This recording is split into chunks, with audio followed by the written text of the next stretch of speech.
Yes, now people, King of the Pit Media. I want to talk about something that I find it's an opinion that's close to my heart. Okay, it's an opinion that's close to my heart, and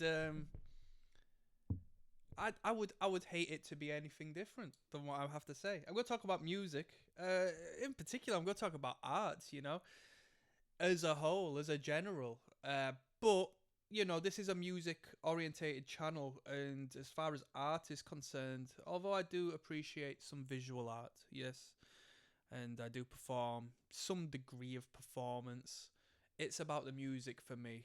It's about the audio experience. The live vibrations are fantastic. I mean, I say performance in regards to performance art, not necessarily live music performance, but music is what I really love, and it's what I've always been fascinated in. Now, I want to talk to you about polarizing music and artists and opinions, and the gorgeous subjectivity of it all. I find it amazing, and it's an experience I've had. Sometimes um, it's great because when you start talking about music and when you start engaging with a bunch of people on the internet about music, you garner so much great response, whether it be from one side of the fence or the other side. Some person might be in complete agreement, and some people might not. And especially if you criticize an act, most people generally aren't looking for particular albums of particular bands on YouTube to hear people's opinions of if they don't want to have their own opinions confirmed and reflected. The I'm not going to say narcissistic, but a self-indulgent, egocentric aspect that resides in all of us to whichever extent. Um, we don't we like to see our tastes reflected in others, right? Mirrored back to us. It's pleasing and it strokes the ego and the soul. But but with that being said, when you do a video and a talk about stuff and you have an opinion that is less than positive, I mean, you look at most music creators or most creators in general, and it is gonna strictly be positive. This is amazing. This is the best thing going on planet Earth, and people don't like everything. Take the mask off. People don't like everything. That's completely fine.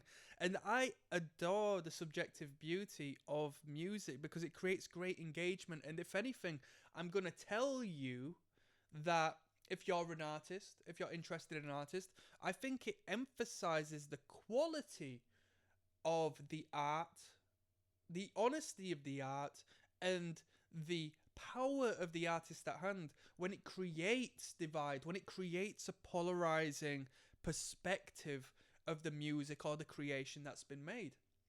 Most definitely. If you can engage over an artist, you pick one, right? You pick one. Who's a controversial artist? Who creates divide? Who creates discussion? There's plenty of them out there. So you think about that. That person or that act has essentially created a fan base that far surpasses if everybody just loved them. That far surpasses if everybody strictly hated them.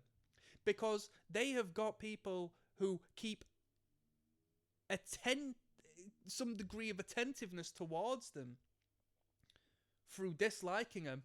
Oh, that band has touched me emotionally. Although I won't admit it, there's an emotional connection I have with this band because I feel the need to speak outwardly about my dislike or distaste towards this band.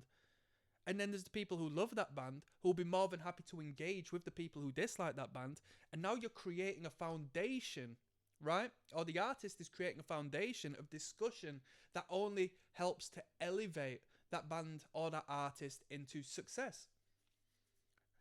Only thing is, most artists might be initially afraid or misunderstanding in the criticism that will be received when they create something of value. The subjectivity of music is fantastic to engage with something, you know, as polite as can be. You shouldn't be offended if somebody doesn't share your opinion on something. That's completely fine. And the thing is, when it comes to music, you will find that when you talk to people, you say, "Oh yeah, yeah, yeah, yeah, that's a great record." You'll talk about a band from the 2000s or the 90s or something or other, and this person will have such an in-depth connection, such an emotional connection to this act because they listen to this song or they listen to this artist at a particular time and place where they themselves were going through some degree of emotional experience. And they have projected themselves onto this music.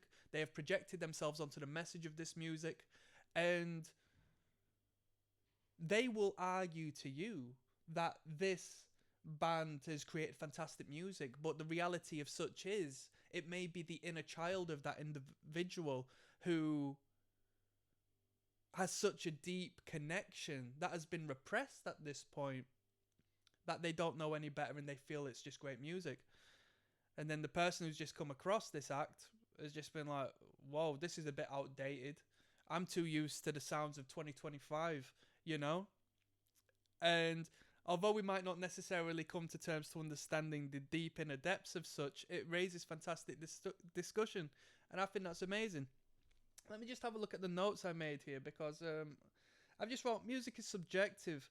Do not be afraid of counter opinions. If you say you like or dislike things, good art creates bipolar reactions. So yeah, I want to speak to the people here. If you are an artist, or if you are expressive, or if you are quite simply a personality, if you are a character, it's just food for thought that if you are honestly yourself, quite naturally you are going to annoy people, and you are gonna create some degree of negative feedback if you become anyone, anywhere, at any time, ever, right? Because it's going to stir up envy and jealousy from at least your fellow man, right? Because your fellow man sees you garnering the attention they've always craved. Your fellow man is going to, you know, try and break you down through an expression and projection of one's own inner discontent, and they're going to apply that to you. And if you're in a band and people say, you know, it happens. So you'll have 20 fans when you start out a band, and you're going to pay attention to the one person or the two people who say, oh, that's a shit band, blah, blah, blah, blah. Take a moment to step back and wonder why they say that. And if anything, you should take another step back and have a look at the big picture and think, oh, wow, they're interested in my band, right? To be unacknowledged, to be put in one corner, to be... now, this is essentially going into some one-to-one therapy discussion, right? I didn't intend on this. I just wanted to talk about good art and why I love discussing it and why bipolarity, I think, is textbook of great art. But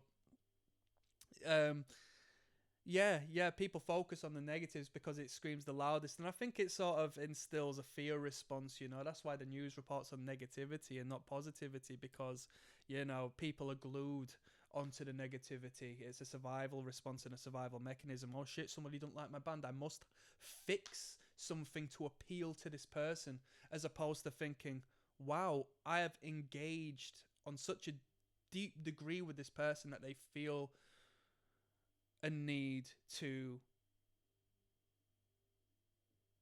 express this spirit, you know. It's a fantastic thing. It's a fantastic thing, and it's something I adore about artwork. Even when I get annoyed sometimes, you know, let's say within the realm of politics and the social engineering as to which happens around us, they know what they're doing. And in the same degree, when they rile up emotion and when they trigger people with intention in order to create this political divide or you know, this political influence of such, when I find myself getting caught up by that, I'm thinking, fuck's sake, I know what they're doing, but you can't help. And you as an artist should look into how the politicians do it, how the governments do it, as the media does it, and utilize that and weaponize that with understanding to market your own brand and to market your own audience, and to appeal to both not having people love you, but have people love you and, hell, have people hate you as well. Why the heck not? As long as it's for the right reasons, right? On that note, I'm signing out. I thought that was some good game right there, to be honest. Peace, one love, people.